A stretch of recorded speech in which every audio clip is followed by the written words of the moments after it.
Welcome to Penrose Learning, where we make understanding easy.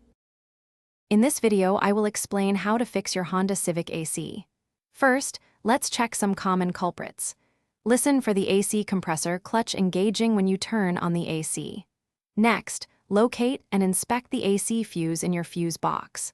Finally, a quick check of the refrigerant pressure can tell us a lot about the system's health. These initial steps are crucial for diagnosing the problem. If your refrigerant pressure is low, it usually points to a leak in the system. You can use a simple leak detection kit, which often includes a dye, to pinpoint smaller leaks. Once a leak is found and sealed, or if it's just slightly low, you can add the correct type and amount of refrigerant to bring your AC back to life. Always follow safety guidelines when handling refrigerants. Sometimes the issue isn't just refrigerant.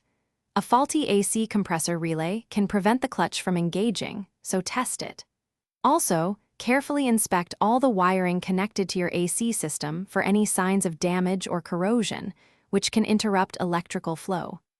If these checks don't reveal the problem, a failing compressor clutch might be the culprit, requiring replacement. Don't overlook the condenser and cabin air filter. A dirty condenser, located at the front of your car, can restrict airflow and reduce cooling efficiency.